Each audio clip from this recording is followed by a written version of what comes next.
Hello, good evening. আমি ত্রিপুরা পুলিশকে welcome জানাই। ঠিক আছে, আমি জানি আপনারা কোথায় আছেন এই মুহূর্তে, এবং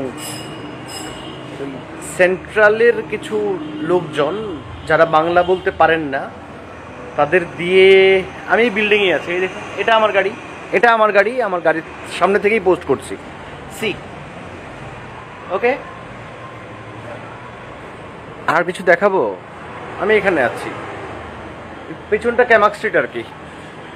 ঠিক এই বিল্ডিংটার, যে বিল্ডিংয়ে দাঁড়িয়ে আছি আমি এখন, তার পেছনটা ক্যামাক স্ট্রিট। তো আমি ত্রিপুরা পুলিশকে অনুরোধ করব, আসুন, ওয়েলকাম, রুমে ঢুকুন, বিল্ডিংয়ে ঢুকুন, অ্যারেস্ট করুন। রাজ্যের মাননীয় মুখ্যমন্ত্রী মানিক বাবুকে আমি সম্মান জানাই, শ্রদ্ধা জানাই।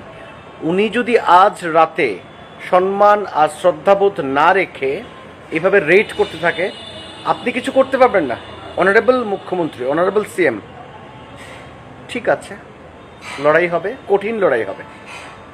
আমি একদম আমার গাড়ির সাথেই আছি।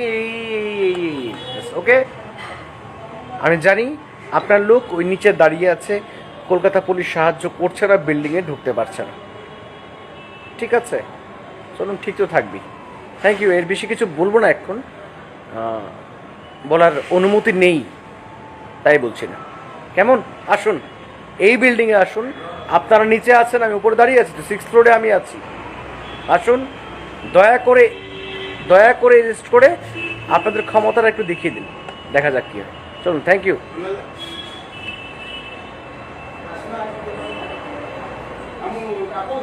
হয়ে গেল? আর কিছু বলবো? চাপ দিচ্ছেন, পুলিশ পাঠাচ্ছেন, হ্যাঁ, চাপ দিচ্ছেন, পুলিশ পাঠাচ্ছেন, কি করতে পারবেন আপনি?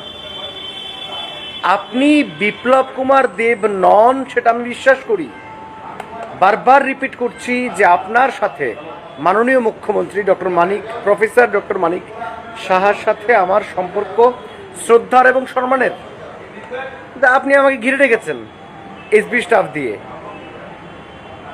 আমি জানি না আপনাকে বলে ওরা এসছে না না বলে। আমি সিম্পল একটা কথা বলতে চাই, দেখুন, যাদের পাঠিয়েছেন they all are from Tripura, তারা প্রত্যেকে ত্রিপুরা থেকে। তাদেরকে আমি সম্মান জানাই, শ্রদ্ধা জানাই, কিন্তু আমি রক্তপাত কিন্তু চাই না। কেমন?